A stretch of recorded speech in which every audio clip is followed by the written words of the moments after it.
কি এই মেসেজটা কি আপনি হেলাফেলা ভাবছেন?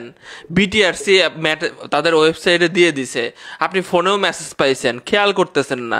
যখন হারাবেন আপনার ফেসবুক আইডি, আপনার ব্যাংক অ্যাকাউন্টের সাথে লিঙ্ক করা সিম, তখন বুঝবেন। ভিডিওটি শেয়ার করবেন ভাই।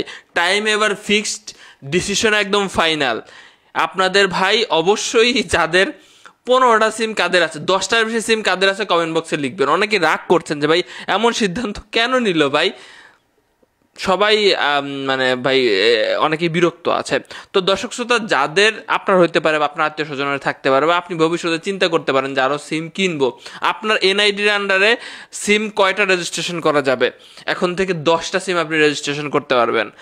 এবং যাদের 10টার বেশি সিম রয়েছে তাদেরকে সবাইকে, গড়পত্রায় সবাইকে মেসেজ দেওয়া হচ্ছে যে 10টার বেশি সিম যাদের আছে তারা দ্রুত আপনি সিম ডি রেজিস্টার করুন বা মালিকানা পরিবর্তন করুন। মানে আপনার যদি সাপোজ 12টা সিম থাকে, তাহলে আপনার 2টা সিম বন্ধ করতে হবে। আপনাকে এখন সুযোগ দিচ্ছে, পরে আর দিবে না। কিন্তু এই যে 30/10/2025 পরে আপনার আর সুযোগ দিবে না, তাদের ইচ্ছা মতো তারা কিন্তু বন্ধ করে দিবে। তো সেটার সাথে আপনার ফেসবুক আইডি থাকলে কিন্তু সমস্যা আছে।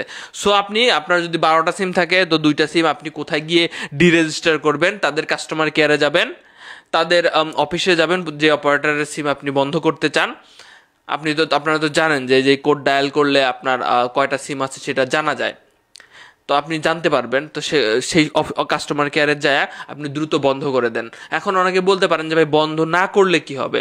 দেখেন, বন্ধ না করলে এখানে গুরুত্বের ভিত্তিতে আপনার সিম বন্ধ হবে। যেমন আপনার সিম যেগুলো বেশি চালান সেগুলো বেশি গুরুত্ব পাবে, সেগুলো কম বন্ধ হবে। আর যেগুলো চালান না, লোড তোলেন না, বা আপনি ইন্টারনেট কিনেন না, বা ফোনে তোলেনই না, সেসব সিম আগে বন্ধ হবে। বিকাশ যাদের খোলা আছে তাদের একটু গুরুত্ব বেশি দেবে, তাদেরটা একটু মানে বন্ধ না হওয়ার সম্ভাবনা বেশি আছে। তবে যেসব সিম আপনি কম চালান সেগুলো আপনার কিন্তু বন্ধ করে দিবে। এবং এখন থেকে আপনি 10টা সিম কিনতে পারবেন।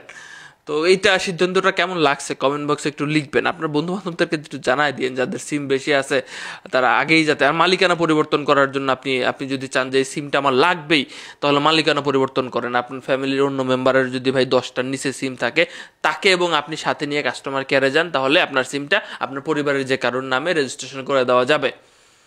ভালো থাকবেন সবাই।